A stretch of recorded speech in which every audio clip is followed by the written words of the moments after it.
And along with that, one of the themes discussed at this year's WEF Africa conference is the need for infrastructure development as well. It's seen as the driver of economic growth, yet Africa has a long way to go in this sector. Chris Bishop sat down with Trevor Manuel, South Africa's Minister of the National Planning Commission, to get his views on where South Africa stands.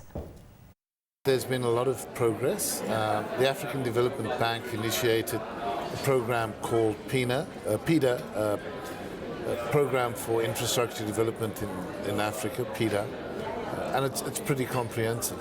But merely having a comprehensive dossier doesn't automatically translate. The World Economic Forum has come to the party with some other agencies, and this has now been taken forward, and there's been some project selection. And so suddenly what sits in a big file looks like it has a lot more life and a lot more chance of survival. Just bringing in a different strand into that, 3 years ago, heads of state at the AU agreed to drive infrastructure, and President Zuma coordinates that presidential initiative. So all of this comes together, and the coming together is right now. The point about what we have now is that it must be sold to countries. They must own it, they must finance it. So if you look at our big challenge is the North-South corridor, stuff is in place. There's been a lot of computation of costs and so on. But as you go from South Africa to Zimbabwe, what will Zimbabwe afford? How will you get the corridor through there? How will you improve on roads? How will you improve on border posts? Ditto when you get into Zambia. What about Malawi? When you cut through Tanzania, how do you do this? What measures do you want in place? And I'm very encouraged by the measures. You know, you can now track the time and costs it will take to move a container from one point in Africa, and it's an arbitrary another point. But the fact that we can do it and talk about it says that we've come a long way. And I think that mobilizing heads of state and finance ministers is now the big part of where we need to move to beyond this point.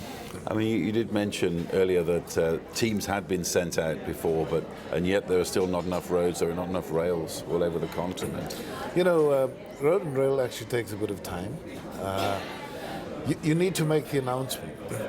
In the context of South Africa, there are huge coal deposits in the waterbed.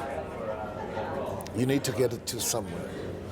So the work has been done, and we know that getting rail out of the waterbed to link up with Ermelo would be exceedingly important. We need to get there right now. And it may be all of 5 years before you can see locomotives on that track. That's a length of time. I mean, you've got to buy the land, survey, design it, and then build it. And so it's a long-term process. It's the unfortunate thing about infrastructure. That is why, having built it, the other side of it that we aren't very good at is maintaining our infrastructure. Because, you know, if you resurfaced, and I saw this exercise, it's fascinating. If you resurfaced all of the trunk roads on the African continent at one point, the number was in the order of 15 billion. But if you left it for 2 more years and it, you know, fell full of potholes and so on, that number shifts to 50 billion. So those ratios are fundamentally important. Getting the maintenance in is as important as rolling out the infrastructure. It's frequently not as exciting. You know, ministers like to cut ribbons and, you know, have a big fanfare.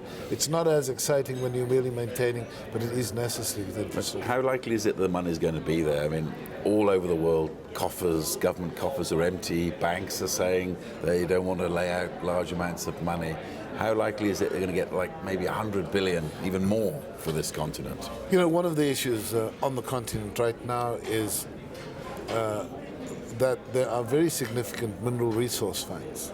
I mean, cast your mind back. South Africa as the world's #1 gold producer. Well, we aren't any longer. 2 weeks ago, there was a story about a gold mine that collapsed in the Darfur region of the Sudan.